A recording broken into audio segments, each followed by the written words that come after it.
दोस्तों, I think 23 एक दिन हो गए, 23 या 24 दिन हो गए, ये जो पाकिस्तान ऑक्यूपाइड कश्मीर में जो प्रोटेस्ट चल रहे हैं वो थमने का नाम नहीं ले रहे। उसके कई कारण हैं। इसके पीछे भी एक पॉलिटिक्स है। जो लोग भारत में इसको ओवर सिंप्लीफाई कर रहे हैं, खासतौर से मीडिया वाले, और मीडिया वालों की गलती इसमें है नहीं, क्योंकि न्यूज इतनी जल्दी शिफ्ट होती है, they don't get the time to analyse. एक डिबेट में कर दिया एनालाइज, उनके लिए फिर मुद्दा मर गया, फिर अगला डिबेट आ गया, फिर अगला प्रोग्राम आ गया। तो टेलीविजन तो ऐसे ही चलता है। सो इन डेप्थ थोड़ा सा उनको मुश्किल होता है ये चीज समझना, और उनकी गलती नहीं है, जाहिर सी बात है, उनका प्रोफेशन एक किस्म का है। ये पूरा वीडियो बनाने से पहले मैं एक आपको बात बता दूं। जम्मू कश्मीर वो, और आप लद्दाख भी जोड़ लीजिए, अलग हैं, दे आर डिफरेंट, बट एक मिनट के लिए समझने के लिए जोड़ लीजिए। ये जो डोगरा साम्राज्य था, इसमें तो जम्मू कश्मीर लद्दाख एक ही था, right? This was part of the Dogra kingdom. अब लद्दाख अलग हो गया, बचा जम्मू कश्मीर।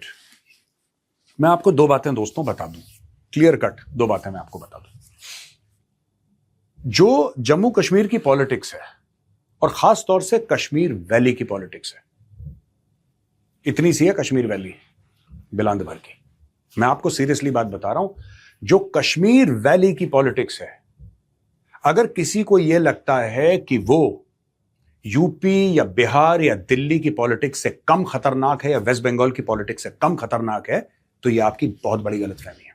हां, इतनी सीट्स नहीं है क्योंकि आबादी कम है, लेकिन जिस किस्म की वहां पे पॉलिटिक्स है, ये हर एक के बस का नहीं है वहां पे सरवाइव करना पॉलिटिकली। बहुत ज्यादा चैलेंजिंग है, बहुत ज्यादा चैलेंजिंग है कश्मीर की। अब आप लोग ये सोचेंगे कि कश्मीर इतना छोटा सा है, आबादी कुछ है नहीं, फिर भी वहां की सियासत इतनी खतरनाक कैसे? वहां पे है, वहां पे है। अब मैं आपको दो तीन बातें बताता हूं। रावला कोट में लोग आ गए और कुछ इस प्रकार की वहां पे स्पीचेस दी गई, सुनिए आप। कहीं ऐसा ना हो कि बाकी रास्ते खुल जाएं और फिर तुम हमारे मिलते करो, हमारे तरले करो। कहीं ऐसा ना हो, कहीं ऐसा ना हो कि तजारती रास्ते फिर बाकी इख्तियार कर लिए जाएं। इसलिए गुजारिश ये है, हालात को नॉर्मल करने के लिए हुक्मरानों को ये अवाम की स्टेट है, यहाँ पर कोई मार्शल लॉ नहीं है, यहाँ पर कोई डिक्टेटर नहीं है। अगर कोई डिक्टेटर हो तो हम किसी डिक्टेटर को नहीं मानते। कश्मीर के अवाम किसी डिक्टेटर को कबूल नहीं करेंगे।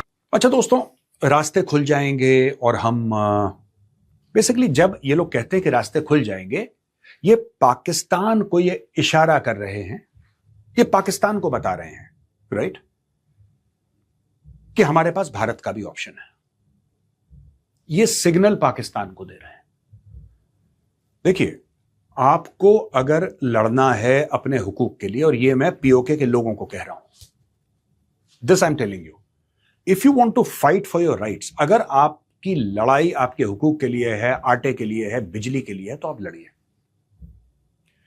उसमें भारत को घसीटने की जरूरत है नहीं, ठीक है? ये जो आप कर रहे हैं वहां पे, गॉड ब्लेस यू, आपकी खुशी आप करिए, नहीं खुशी है मत करिए, ठीक है? मैं आपसे ये नहीं कह रहा कि आप जाइए सड़क पे ये करिए, नहीं, आपको करना है करिए, नहीं करना मत करिए।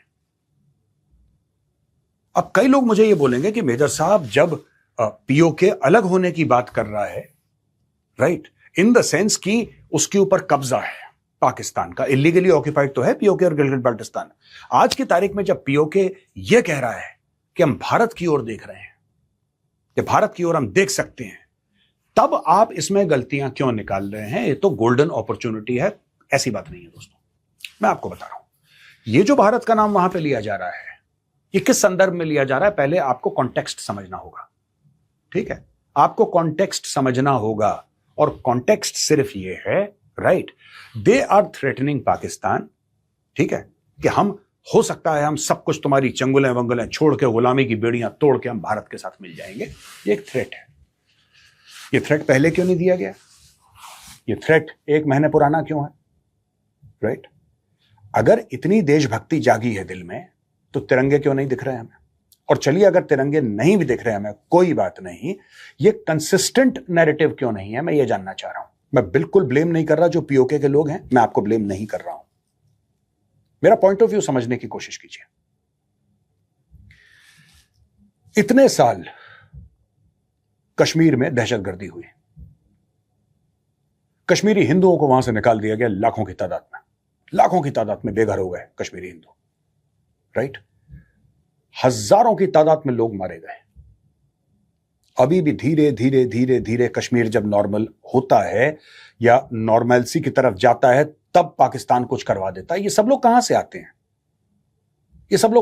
आपको क्या लगता है ये इस्लामाबाद टू श्रीनगर की कोई डायरेक्ट फ्लाइट चल रही है? ये वीजा लेकर आते हैं लोग? ज्यादातर इनमें से लोग पीओके से आते हैं दोस्तों। जो भारत में इतना नुकसान हुआ है, जो जम्मू और कश्मीर में इतना नुकसान हुआ है जान और माल का, ठीक है, जान और माल का नुकसान हो गया, तब मैं ये जानना चाह रहा हूं कि पीओके के लोग सड़क में क्यों नहीं आए।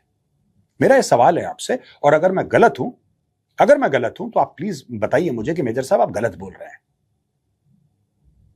जब यहां पे लोग मारे जा रहे थे, आज की तारीख में भी तो आप गोलियां फेस कर रहे हैं, वहां पे कह रहे हैं ना आप लोग कि हम गोलियां फेस कर रहे हैं, इतने लोग मार दिए।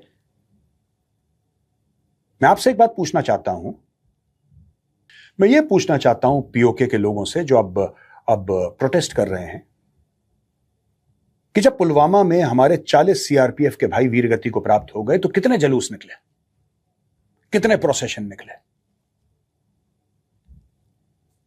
कितने लोग सड़क पे आए, उन्होंने बोला कि वो 40 हमारे भाई थे। जब उड़ी में अटैक हुआ तो कितने लोग सड़क पे आए। जब पहलगाम में इनोसेंट टूरिस्ट्स को मारा गया तो पीओके में कितने लोग सड़क पे आए, कितने लोग? मैं ये जानना चाहता हूं, ये मेरा क्वेश्चन है। और जो भारत में इस गलत फहमी में है कि ये सारा का सारा मामला प्रो इंडिया हो रहा है, थोड़ा सा आप एक कदम पीछे लीजिए, राइट। पहले ये पाकिस्तान का नाम लेके भारत की सरकार को प्रेशराइज करते थे, अब भारत का नाम लेके पाकिस्तान की सरकार को प्रेशराइज कर रहा है, ठीक है।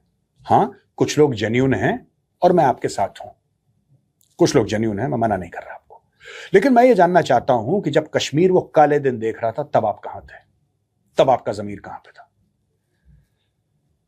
कुछ होगा ना। देखिए दोस्तों, जिनको लगता है ना कि मुझे इस वक्त ये बात नहीं करनी चाहिए, मैं आप लोगों को एक बात समझा दूं ध्यान से। अगर ये मामला इतना सीधा होता, ये जो आपको दिख रहा है पीओके में, अगर ये इतना सीधा होता तो ये मामला कब तक निपट चुका होता।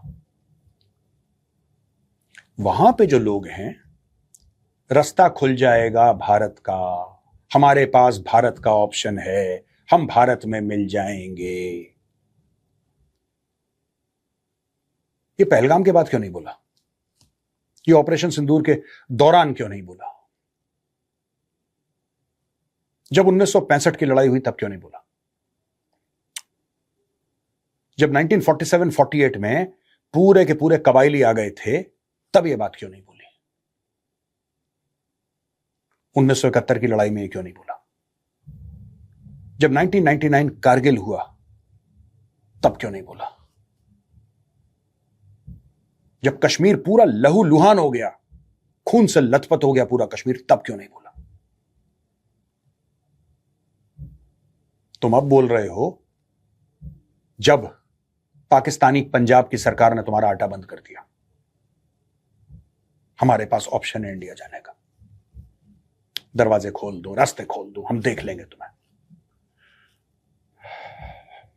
मेरी आपसे कोई शिकायत नहीं है, लेकिन मैं आपको एक बात कहना चाहता हूं कि कितने ट्रेनिंग कैंप्स हैं पीओके में, कितने ट्रेनिंग कैंप्स हैं लश्कर ए तैयबा, हिजबुल मुजाहिदीन, जैश ए मोहम्मद के। ये गांव के बीच में हैं ये कैंप्स। गांव से पैदल चलते हैं, पाकिस्तानी पोस्ट पे पहुंचते हैं जो कि पाकिस्तानी आर्मी से मैंड है, और वहां से ये लोग लाइन ऑफ कंट्रोल पार करने की कोशिश करते हैं। और ये सिस्टम आज का नहीं है, सिस्टम दशकों पुराना है, दिहाइयों पुराना सिस्टम है ये। आपने ये क्यों नहीं बोला कि भारत के अंदर ये दहशतगर्द क्यों भेज रहे हो? आपने तब क्यों नहीं बोला कि हम भी भारतवासी हैं और जमीन भारत की है और तुम हमारे भाइयों को मरवाने के लिए यहां से दहशतगर्द भेज रहे हो? तब क्यों नहीं बोला? देखिए, साफ सीधी बात है, आप जो कर रहे हैं ठीक है, आप जाने, आपका खुदा जाने, ठीक है। आप पाकिस्तान के खिलाफ आपको प्रोटेस्ट करनी है, ऑल द बेस्ट। आपको नहीं करनी है, उसमें भी ऑल द बेस्ट, है ना। लेकिन ये मेरे 2-4 सवालों का जवाब दे दीजिए कि जब भारत में खून बहता है, जब इनोसेंट्स मारे जाते हैं, जब 26/11 हुआ, हमारी पार्लियामेंट पे अटैक हुआ, अक्षरधाम मंदिर पे अटैक हुआ, कितने लोग सड़क पे आए? आज आपको भारत याद आ रहा है, और जब हमारे घरों में लाश गिर रही थी तब आपको भारत याद नहीं आया। भाई, ऐसा नहीं है कि हमारी मेमोरी बिल्कुल फेल हो चुकी है, थोड़ा बहुत तो याद हम भी रखते हैं। तो ठीक है, ऑल द बेस्ट। जो आप कर रहे हैं तो ऑल द बेस्ट, नहीं कर रहे उसमें भी ऑल द बेस्ट। अब दोस्तों, यहां पे मीरवाइज उमर फारूक एक रिलीजियस लीडर हैं, एक सेपरेटिस्ट हैं, और इनका कहना है कि मामला तभी सेटल होगा जब हमारे यहां कुछ लोग हैं जिनको बहुत खुजली है, जिनका बहुत बड़ा कीड़ा है कि पाकिस्तान से बात होनी चाहिए, पाकिस्तान से बात होनी चाहिए, पाकिस्तान से बात होनी चाहिए। ये लोग क्यों कहते हैं पाकिस्तान से बात होनी चाहिए? आज मैं आपको यह समझा देता हूं, खासतौर से मीरवाइज। इनकी सियासत पाकिस्तान से चलती है, पाकिस्तान से बात होनी चाहिए। शुक्र मनाइए अब बाहर है, शुक्र मनाइए अब बाहर है, ठीक है। और मीरवाइज जी, आप हमें ज्ञान मत दीजिए कि पाकिस्तान से बात करनी चाहिए कि नहीं करनी चाहिए, हमें सब कुछ पता है, ठीक है। हम तो ज्ञानी पैदा हुए थे, हमें सब पता है। आप हमें यह मत समझाइए कि पाकिस्तान से बात करो तो इसका सोल्यूशन वहीं से निकलेगा। Pakistan is the problem, Pakistan is not the solution. और अगर आप कश्मीरियों के हक में अपनी आवाज उठा सकते हैं और उठाना जानते हैं या उठाना चाहते हैं, सकते हैं, जानते हैं, चाहते हैं, तीनों सिनेरियोज में कम से कम इतनी हिम्मत रखिए, और यह मैं फारूक अब्दुल्ला से भी बोलूंगा, इतनी हिम्मत रखिए कि सबके सामने खड़े होकर एक बार यह बताइए कि जो कश्मीरियों का खून बहाया वो लोग आए कहां से थे, वो लोग आए कहां से थे, और जो कश्मीर से लड़के गए थे 80s में 90s में सरहद पार, वो गए कहां थे, वो गए कहां थे? ये पूरी पॉलिटिक्स क्या है कश्मीर की?